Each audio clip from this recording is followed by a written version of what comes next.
আমি ডেডলাইন কেতিয়াও দিয়া নাছিলোঁ, কিন্তু আমি যিমান পাৰি এজ সুন এজ পচিবল শেষ কৰিলে ভাল বুলি কৈ আছিলোঁ। চাওক, আপুনি বিজেপি আৰু এজিপি এলায়েন্সত আছেই, আমি এলায়েন্সত নাই। গতিকে আমাৰ এলায়েন্সটো হ'ব লাগিব। মানে আমাৰ যোৱাবাৰ ৰঙানদী সমষ্টিটো এইবাৰ নতুনকৈ হৈছে। যোৱাবাৰ আমাৰ এই সমষ্টিটো নাওবৈচা সমষ্টি আছিলে গতিকে নাওবৈচা সমষ্টিটোত আমি যোৱাবাৰ মাত্ৰ 1300 ভোটত হাৰিছিলোঁ। গতিকে এইবাৰ আমি ৰঙানদী, নাওবৈচা, বিহপুৰীয়া এই তিনিটা সমষ্টিত ভাগ কৰি দিলে, অলপ লখিমপুৰলৈ পেলালে। আমি সেইকাৰণে হয় ৰঙানদী নহ'লে নাওবৈচাত ইলেকশ্যন খেলিবৰ কাৰণে লাগি আছোঁ। আমাৰ প্ৰস্তুতি তুংগত চলি আছে। আমাৰ ৰঙানদীটো আমাৰ কৰ্মীসকল, আমাৰ নেতাসকলে কাম কাজ চলাই আছে, আৰু নাওবৈচাটো আমাৰ কৰ্মী আৰু নেতাসকলে কাম কাজ চলাই আছে।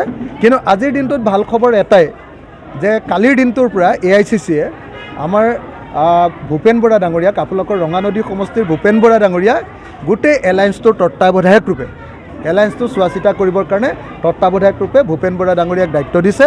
আৰু ভূপেন বৰা ডাঙৰীয়াই মোৰ লগত আজি ৰাতিপুৱাই কথা পাতিছে যে অতি সোনকালে আমাৰ লগত তেওঁলোকৰ বৈঠক হ'ব, আৰু অতি সোনকালে আমি ভূপেন বৰা সঁচাকৈ প্ৰেক্টিকেল মানুহ, জানে তেওঁ।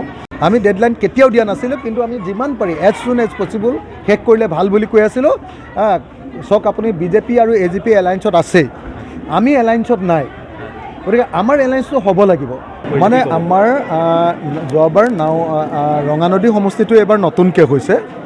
যোৱাবাৰ আমাৰ এই সমষ্টিটো নাওবৈচা সমষ্টি আছিলে গতিকে নাওবৈচা সমষ্টিটোত আমি যোৱাবাৰ মাত্ৰ 1300 ভোটত হাৰিছিলোঁ। গতিকে এইবাৰ আমি ৰঙানদী, নাওবৈচা, বিহপুৰীয়া এই তিনিটা সমষ্টিত ভাগ কৰি দিলে, অলপ লখিমপুৰলৈ পেলালে।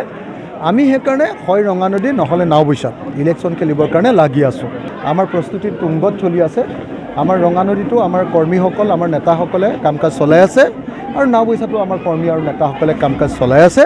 কিন্তু আজিৰ দিনটোত ভাল খবৰ এটাই যে কালিৰ দিনটোৰ পৰা AICCয়ে আমাৰ ভূপেন বৰা ডাঙৰীয়াক, আপোনালোকৰ ৰঙানদী সমষ্টিৰ ভূপেন বৰা ডাঙৰীয়াক গোটেই এলায়েন্সটোৰ তত্ত্বাৱধায়ক ৰূপে, এলায়েন্সটো চোৱা চিতা কৰিবৰ কাৰণে তত্ত্বাৱধায়ক ৰূপে ভূপেন বৰা ডাঙৰীয়াক দায়িত্ব দিছে।